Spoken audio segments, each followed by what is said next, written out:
Cuando hablamos de computadoras, siempre pensamos primero en la era de los 80, cuando nació la computadora personal con la IBM 5150.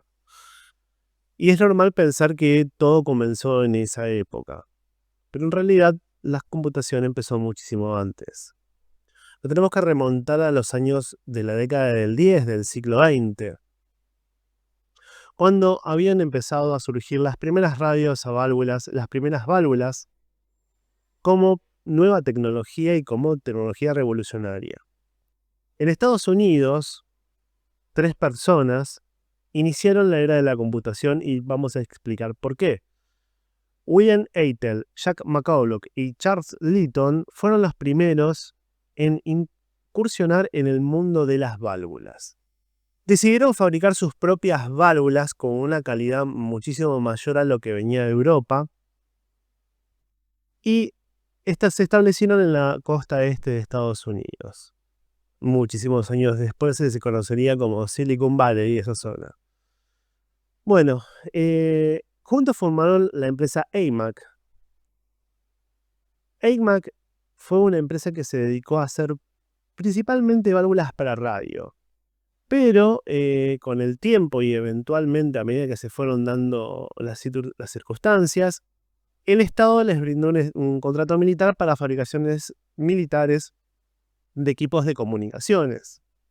Una larga historia de empresas y personas pioneras que se dedicaban a hacer electrónica en la parte este de Estados Unidos. Pero bueno, empezaremos con la parte de AMAC. Bueno, estas 3 personas decidieron fabricar tubos de radio. En realidad, el proyecto inició para fabricar tubos para sus amigos en el campo, o sea, para radioaficionados. Habían empezado a hacer un producto simple, tosco, bruto. Vamos a ver un par de fotos de las primeras válvulas de AMAC, que en realidad eran para poder comunicarse con aquellas personas que estaban lejos a través de radio, ¿no? De las frecuencias de radio. Se corrió la voz sobre la calidad de los tubos de AMAC, de estos tres muchachos, y el negocio creció rápidamente. Litton decidió especializarse en la fabricación de listones para trabajar el vidrio, que eliminaba la necesidad de hacer tubos a mano. Eso fue una parte fundamental porque lo que aplicó fue el trabajo en línea de producción. Litton posteriormente crearía una segunda empresa que sería muy conocida, que se llamaba Ingeniería Litton o Laboratorios de Ingeniería Litton. Los otros 2 socios unieron fuerzas para convertirse en Eitel McCall, y ahí se forma la famosa empresa AMAC. Los 2 grupos produjeron su primer tubo comercial importante llamado 350T, el cual fue un éxito inmediato. Sus tubos tenían una vida útil de 20.000 horas, o sea, 20.000 horas en esa época para un tubo. Imagínense que los tubos de radio en un principio se calculaban que la hora de vida podría ser entre 900 y 1.200 horas. Así que los tubos que fabricaron fueron de tal calidad que podían durar 20.000 horas. Equivalían a, básicamente, a un montón de tubos intercambiados o repuestos que la gente dejaba de prescindir, por lo tanto se tornaba más económico a largo plazo. Esto fue lo que llamó la atención del gobierno, y en el comienzo de la Segunda Guerra Mundial tuvo una brutal demanda de tubos militares. La empresa era muy rentable. Litton se retiró de la empresa, se lo vendió a un grupo de inversión que hoy en día es una corporación importantísima. En 1950, 3 emprendedores genios de la época, que se llamaban William Shockley, John Barden y Walter Brattain, estas personas fueron los ganadores del premio Nobel del año 56. ¿Y por qué ganaron el premio Nobel del 56? Bueno, porque estas personas inventaron el transistor. Ellos crearon la empresa que se llamaba Shockley Semiconductor Laboratory, o sea, laboratorios de semiconductores Shockley, que fueron los primeros en fabricar transistores, tiristores y un montón de cosas. Empezaron a hacer las primeras con puertas lógicas con transistores, porque ya existían con válvulas. De hecho, hay un montón de computadoras con válvulas. La computadora rusa, por ejemplo, una de las primeras computadoras que hizo Rusia, era una computadora a válvula. La primera computadora rusa fue el MES, o sea, MESM, de 1950, y tenía 6.000 válvulas. O sea, Era algo monstruoso. Y aparte tenía el problema que tienen con las válvulas cuando hay mucha cantidad, se queman, el exceso de temperatura, la pérdida de energía a través del calor. Pero bueno, fueron las primeras computadoras y las primeras computadoras lógicas se hicieron con válvulas. También existen las computadoras por relés. De hecho, Japón tiene aún una funcionando sin ningún tipo de problemas. Durante esa época, la empresa que había creado William había crecido enormemente, pero se corría la voz de que William era una persona muy difícil para tratar y era una persona muy difícil con quien trabajar. Por lo tanto, han pasado unos años de haber existido la empresa, para mí en los principios de los años 60, un grupo de personas se separa de la empresa Shockley y se los conoce históricamente como los 8 traidores. Estas 8 personas hicieron historia por su lado. Y ahora vamos a ver bien qué es exactamente lo que han hecho estas personas. O sea, para empezar, ¿cómo se llamaban? Uno se llamaba Gordon Moore, el otro se llamaba Sheldon Roberts, el otro se llamaba Eugene Kleiner, Robert Noyce, Victor Grinch, Julius Lang, Jim Horney y Shai Blas. Y se asociaron con una persona llamada Sherman Fairchild. O sea, ¿le suena a Fairchild? Sí, semiconductores Fairchild. Comienzan a trabajar para él en el año 57. Allí descubren distintas formas de empezar a crear semiconductores, pero no con la forma de transistores, sino ya con encapsulados, transistores más pequeños a nivel microscópico, para crear los primeros circuitos integrados. Nace la tecnología TTL. Hay un monstruo dando vuelta alrededor que está metido en la historia, que es IBM. Hasta fines de los 40 no había incursionado en la parte de informática, pero IBM ya para el 1957 ha apuntado para ese sector. Por lo tanto, IBM lo que hizo en esa época fue participar de un proyecto militar ultra secreto que se llamó Bombardero B-70 o Proyecto Valkyria. Fue un bombardero experimental, del cual se fabricaron 2. Hoy uno aún continúa en el Museo Aeronáutico de Estados Unidos, el cual alcanzaba un Mach 3. IBM gana el contrato compitiendo con Fairchild para hacer las partes de electrónica del bombardero. Así que acá entra IBM en juego. Tengan en cuenta que esto es en el año 1957, IBM lanza su System 360 en 1964, así que estamos a varios años todavía de que IBM incursionara completamente en el mundo de la informática. Volvemos a los 8 traidores. De los 8 traidores, tenemos 2 personas muy importantes. Primero hay que aclarar lo siguiente. En 1960, Shockley Semiconductores caen en bancarrota. Leavitt e ITT compran lo que eran semiconductores Shockley. Así que acá tenemos uno que ya queda fuera de juego. De los 8 traidores, Gordon Moore y Robert Noyce son las personas que fundaron, gracias al aporte económico de un financista llamado Arthur Rock, son las personas que crean Intel. Pero esto ocurre recién en 1969. Entramos a la década del 60, donde aparece Intel, Synetics, AMD, Amelco, Intersil y otras empresas más. Así que tenemos a Gordon Moore y Robert Noyce como los fundadores de Intel. Charles Litton, que fue uno de los fundadores que hizo laboratorios de ingeniería Litton, 2 o 3 allegados ingenieros que se llamaban Siwat, Russell y Varian, crearon una empresa que se llamó Varian Asociados. Y esta empresa la hicieron en 1945 para seguir con la continuación de fabricación de equipos de telecomunicación. Pero cuando las telecomunicaciones se hicieron más complejas, aparecieron otros jugadores que fueron parte de esa empresa, que se llamaban Cecil Green, Eric Johnson, Eugene McDermott, Patrick Hatley y Tom Yergan. Y uno muy en particular que se llamaba Jack Kilby. ¿Por qué es importante esto?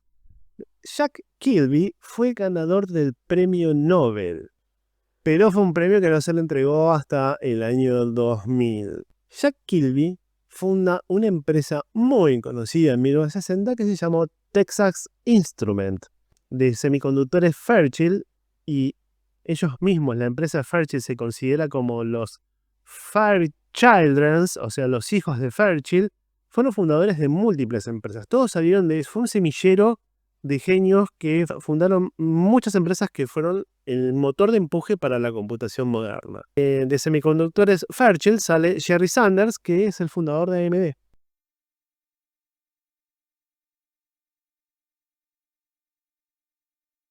Jack Kirby fue el primer inventor, pero no lo hizo solo, ¿no? Fue el primer inventor del circuito integrado, o microchip, como lo quieran llamar.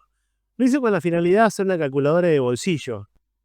Esto lo logra entre los años 57 y 60, específicamente se data como en 1958. Tengan en cuenta que hace poco se remató ese primer chip que él hizo. Primero se pidieron 3 millones, después se bajó a 600.000. No sé si se vendió, pero bueno, esa era más o menos el monto que se quería vender a coleccionistas, como todos nosotros, que somos coleccionistas de computadoras clásicas, pero no a ese nivel. Lo hace con la ayuda de un técnico, un ingeniero que la tenía muy, muy, muy clara con el tema de el manejo de herramientas, de creación. Era una persona muy hábil. Y esta persona se llama Tom Jergan. Lamentablemente para Tom, como ha ocurrido para muchos intelectuales de la época y muchas personas que han colaborado en descubrimientos importantes, quedó en segundo plano de la historia. No se habla mucho de él, no hay mucha información más de esta foto que les muestro de él, no hay casi nada en internet respecto a él, ni siquiera una página de Wikipedia respecto a su colaboración como ingeniero. Ojo, a principios de la década del 60, Fairchild ya venía jugando con la idea de que se podía colocar microcircuitos en obleas de silicio. Sin embargo, la empresa no consideró o no quería desarrollar esta tecnología por no hacer una inversión masiva o por miedo a fracasar. Y Arthur Rock, que era un financista, ayudó a crear varias empresas como Melco, como Synetics. Fue una empresa también notable que fue fundada por personas de Fairchild. Uno se llamaba Allison, otro se llamaba Kapner. Synetics fue una empresa que creó o perfeccionó dispositivos de TL. Empezaron a hacerlos encapsulados de forma genérica, como si fuese una norma.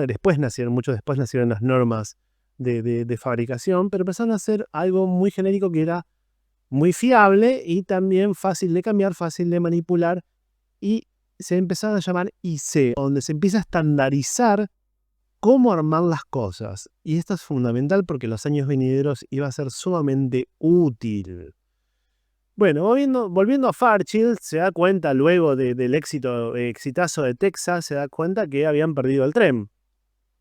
O sea, toman esto que hace Synetics, el tema de la lógica RTL, de armar una estandarización de la fabricación de componentes, y empezaron a sacar sistemas muy similares a Synetics, pero a precios más bajos. Así que ahí Fairchild se sube al tren finalmente después de mucho tiempo. Y Amelco, por otro lado, tomó una dirección diferente y se empezó a concentrar en circuitos lineales, que estos técnicamente eran más difíciles para amplificadores de sonido. Así que ya ahí vamos acercándonos a otra empresa que ya conocemos, National Semiconductor, creadas por Charles Spock y Pierre Lamont, que también eran ingenieros de Fairchild. Texas Instruments ya se había convertido en el archirrival de básicamente todo el mundo. O sea, para finales de los 60, Texas Instruments era la empresa dominante de la tecnología TTL. Ya estamos en finales de los 60, así que ya sabemos que en el 69 Gordon Moore crea Intel. Pasa a ser una de las empresas más importantes de la historia hasta hoy en día. Moore era uno de los 8 traidores y también fue parte de Fairchild. Tuvo un enfoque inicial primero en circuitos de memoria, que fue lo que más o menos empezó haciendo Intel. Y empezaron a traer a ingenieros de otros lados, ¿no? O sea, Intel toma, en principio de los 70, un ingeniero que se llamaba, un ingeniero italiano, que se llamaba Federico Fagin. También había pasado por Fairchild. Y él había mejorado en Fairchild las técnicas de fabricación de los MOS, utilizando silicio en lugar de puertas metálicas, en la creación de los integrados. Había mejorado algunas cosas, era un tipo súper brillante. Federico pasa a trabajar en Intel junto a Moore y él crea su primer chip. O sea, su primer chip que era una memoria RAM. La 1101, de 256 bits, basado en la tecnología MOS. Y era compatible con TTL. Después creó varios chips más, como la DRAM, que era el 1103, y usó ese chip como base para la próxima generación de integrados. Busicom había pedido una especie de chip personalizado, ¿no? A ver que Intel se dedicaba específicamente a eso y había tenido mucho éxito con las memorias. Habían pedido una especie de chip personalizado que realizara distintas tareas. Por lo tanto, nace el primer microchip. Hubo muchos diseños previos al 4004, pero el 4004 es el diseño definitivo que utiliza y que fue quien lo creó, fue Federico Fagin. Es el diseño definitivo para hacer los chips personalizados y para hacer los chips tipo CPU.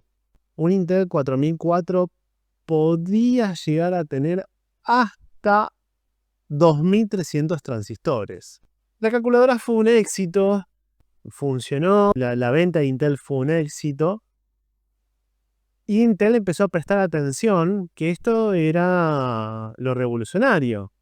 Los ingenieros de Busicom aún estaban buscando un diseño original, o sea, querían un procesador que sea de su propiedad. Y había un ingeniero que se llamaba Hoff, que comenzó a trabajar en un nuevo enfoque de procesadores de propósito general. Entonces se necesitaban 12 4004 para hacer cálculos súper complejos, pero funcionaba. Entonces el equipo de Hoff pensó que solo se necesitarían 1900 transistores para construir su procesador. Ahora, la producción del 4004 no era algo fácil, era tecnología nueva y había que trabajar y crear, o sea, inventar básicamente las máquinas para poder fabricarlos. La fabricación resultó sumamente compleja y difícil. Los diseños litográficos se hacían a mano, así que nada, la producción de chip fue algo complejo, tuvieron que inventar básicamente todo. Y Intel en esa época tenía solamente 150 empleados. Pero bueno, Federico Fagin trajo dos inventos a Intel, que ya los había desarrollado en Fairchild, que era el contacto enterrado y la carga bootstrap, que fueron fundamentales para fabricar el 4004. Así que en ese momento eso simplificó muchísimo la fabricación del chip.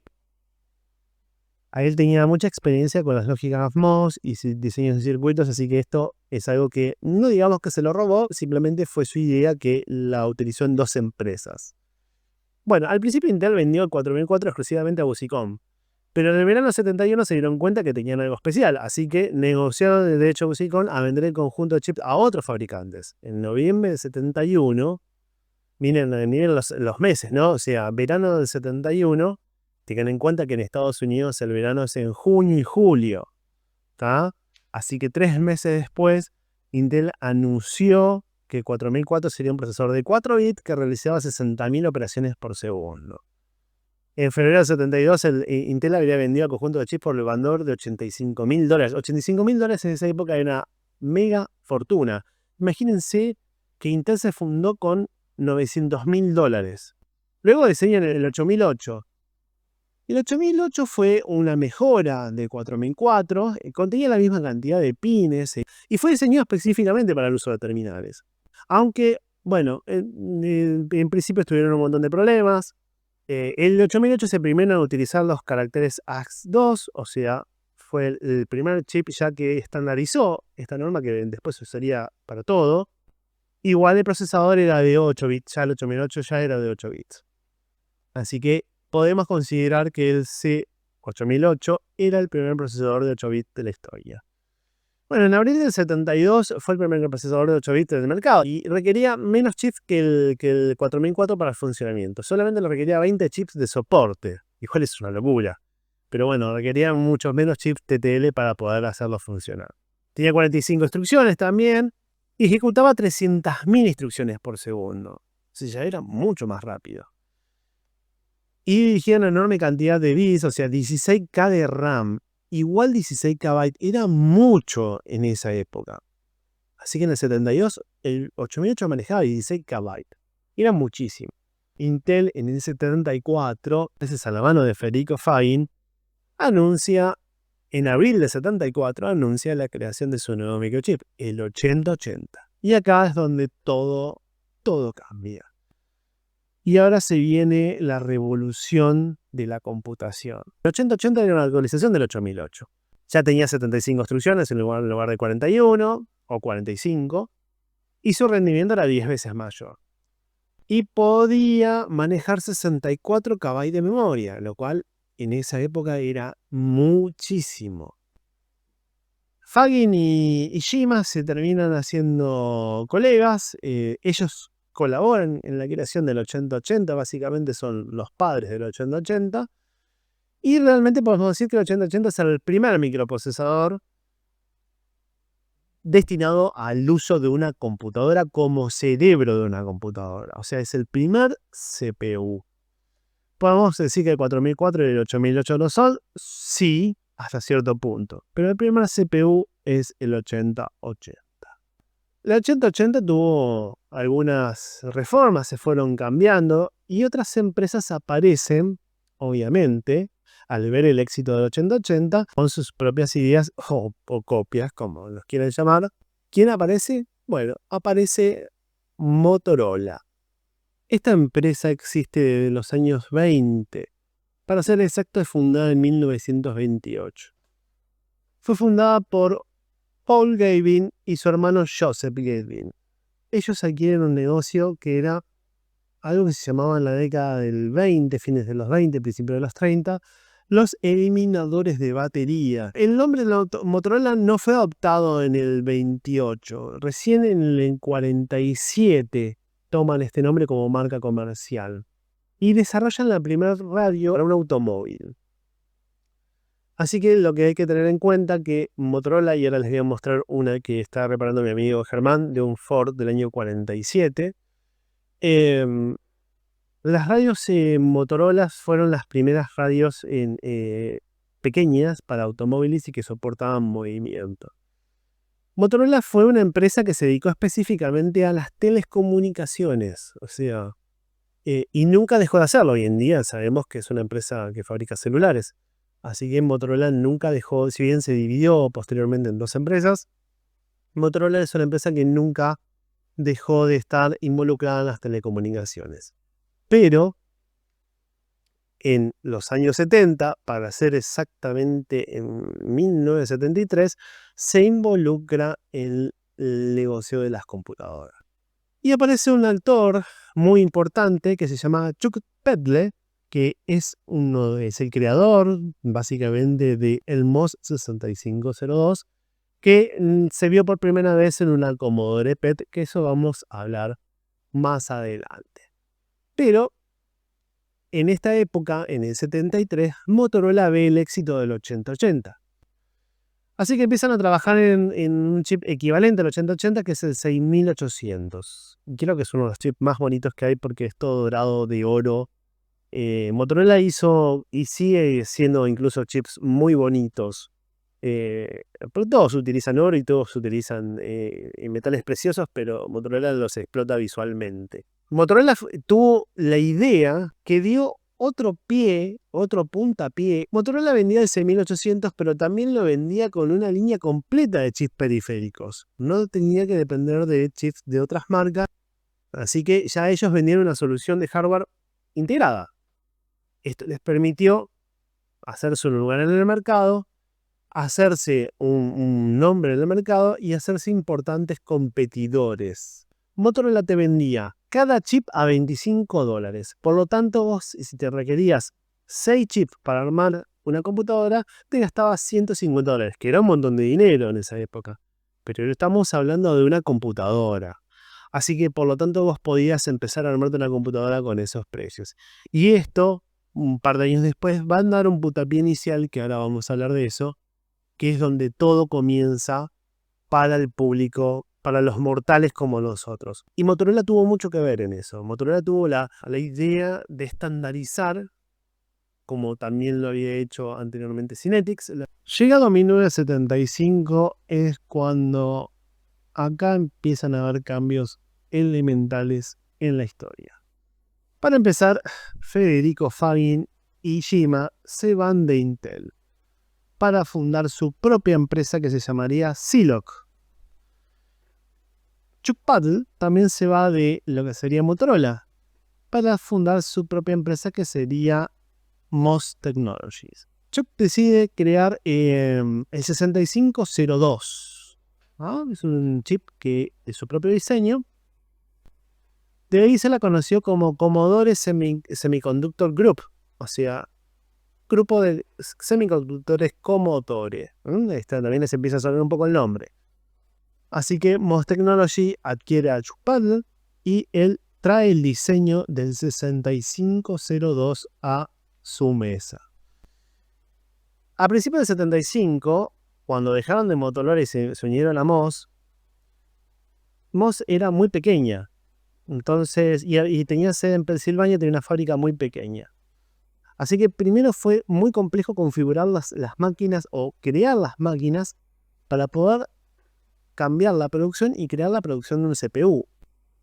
Y participaron fabricando integrados para el Pong, que fue el primer videojuego de la historia. Así que MOS ya apuntaba a ese tipo de rubro. El equipo de Pelle tuvo un visto bueno para construir el CPU, así que ya venían con el 6501, que en realidad el primero fue el 6501 fue el primero y el 6502 fue el que nosotros conocemos. Y que sea un chip mucho más barato. Eso era algo fundamental. Así que acá nos alejamos de la facha de los Motorola y pasamos a un encapsulado plástico barreta barato, bien barato, para que el chip sea más rentable en lo que es el precio. O sea, al fin y al cabo, al usuario final que quería adquirir una computadora, esto era poco indispensable si el chip lucía bien o lucía mal. Hoy para nosotros los coleccionistas y es importante que sea lindo. No tanto, pero es importante. Y también corrigieron algunos errores que tenía el 6800. Así que, nada, el 6501 es básicamente el 6800 de Motorola mejorado. Motorola ¿cómo descubre que era su chip plagiado? Bueno, porque era totalmente compatible con el 6800. O sea, pin por pin, era totalmente compatible. Así que Motorola demandó a MOS.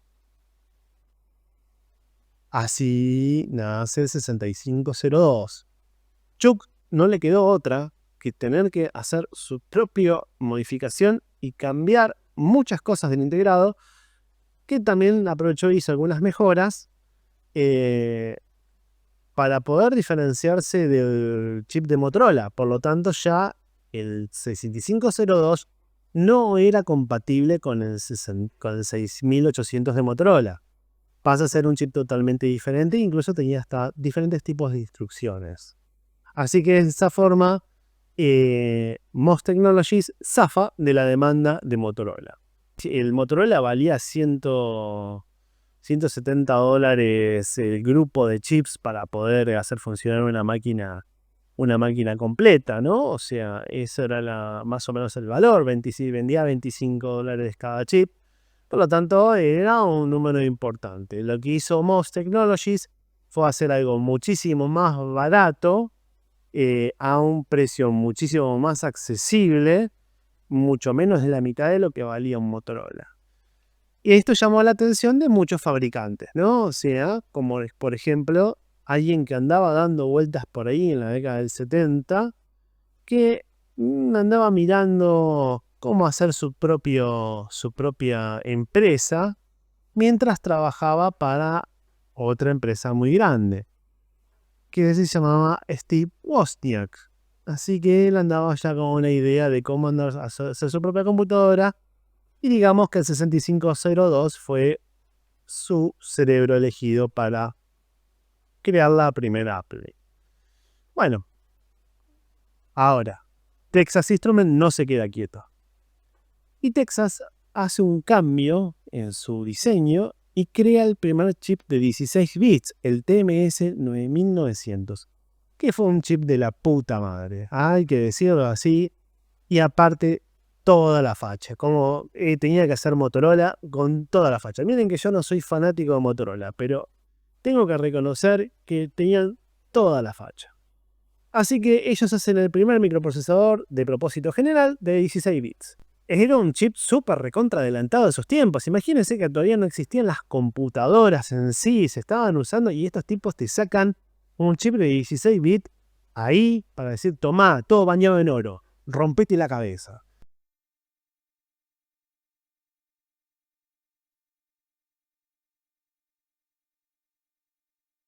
Y esto estaba dirigido más que nada al uso empresarial. Si bien Motorola tenía en cuenta que podía vender su kit de 6800 para que vos te armes tu propia computadora, nunca estuvo dirigido al público. En el año 74, se empieza a gestar una idea que es el bus S100 como base o backplane de armado de la computadora. Todo esto de uso militar y uso industrial. El 8080 ya era un microprocesador súper importante. Acá incursiona, y haciendo un punto aparte, un señor que se llamaba Ed Roberts, que escribe una nota para una revista histórica de Estados Unidos que se llamaba Electrónica Popular. En enero de 1975 lanza este número. Durante todo el año de 1974, Ed Roberts se había dedicado a diseñar un kit de microcomputadoras. Sí, microcomputadora porque las computadoras en esa época ocupaban un cuarto. Utiliza el ya conocido, creado a principios de los 70, el bus S100 como base para poder armar un backplane. Esta computadora estaba dedicada a aficionados de la electrónica o para los hogares.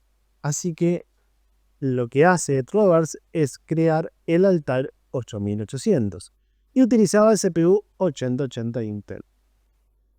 Aparentemente no pudo hacer una sola placa base adecuada para que coincidiera con el artículo que estaba escribiendo en la revista Electrónica Popular. Así que el artículo se postergó y llegó a enero de 1975. Los conectores de S100, que en realidad no era un bus de datos, no se utilizaba para eso. Era un conector de bordes, un conector de terminales de 100 pines, que se utilizaba para electricidad, para la parte industrial, para conectar placas y desconectar placas, pero no era algo que se utilizara específicamente para la computación. Era un conector de 100 pines, nada más, se utilizaba para electricidad. Era algo sumamente barato, de fácil acceso y que se vendía en esa época, era muy común en las casas de electricidad de Estados Unidos. Esto él lo publica en la revista de Electrónica Popular de enero de 1975. Junto a ello publica los precios de lo que costaba fabricar la computadora, las partes, dónde conseguirlas, y qué programación le podía llegar a aplicar a la computadora. Bueno, él nunca pensó que esto iba a ser más que algo para hobbyistas o para alguien que quería tener una computadora en su casa. Sin embargo, en su primer mes vendió más de 2 millones. Fue a raíz del artículo de Electrónica Popular, 2 millones de personas decidieron construirse su propia computadora. Así que, impresionantemente, tuvieron un éxito inmediato, lo que se llama un éxito explosivo, porque era algo que no esperaban. O sea, ellos hicieron la computadora y no estaban ni siquiera preparados para fabricar 2 millones de componentes, o sea, de lo que será backplanes, placas, porque tengan en cuenta que había un diseño ahí. Se había hecho una computadora con un procesador en una placa, con la memoria en otra placa, y todo conectado a través del bus S100. Acá vemos un bus S100 para que ustedes entiendan. Yo tengo varias máquinas S100 en mi colección que todavía no he puesto en marcha, pero que prontamente pienso hacer algún video probándolas y poniéndolas en marcha y en funcionamiento para que ustedes puedan disfrutar de estas bellezas. Bueno, nada, este es el verdadero principio de la computación. Acá es donde nosotros, los mortales, la gente común, entra en el mundo de la computación porque puede poner sus manos en una computadora.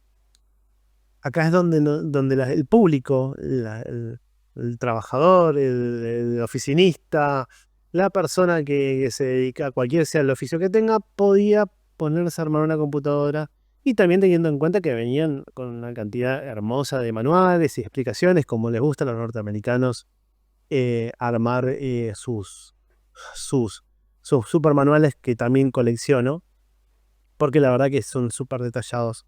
Y es muy importante las especificaciones que tienen, que en internet no encontrás esas cosas. El mundo de la computación explota y empiezan a aparecer cientos y cientos y cientos de fabricantes y distintos kits, porque fue inmediato, distintos kits de computación. Bueno, esta es la época que estalla.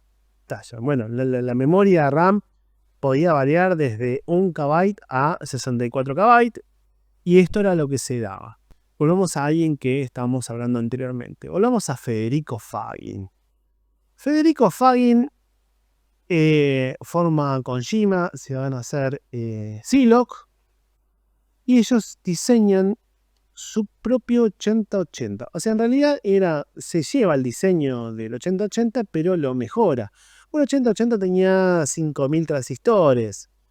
Federico Fagin hace que su Zilog Z80 tenga unos 6500 transistores, lo cual agrega varias instrucciones más. Si bien es totalmente compatible con el 8080, el chip tiene más instrucciones, así que puede hacer más cosas de lo que podía hacer un 8080.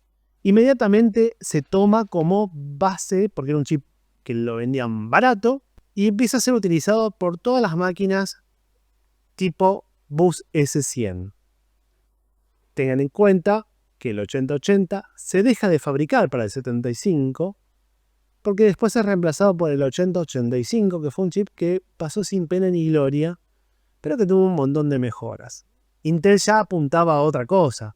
Intel apuntaba a la creación del 8088, que es nuestro CPU favorito.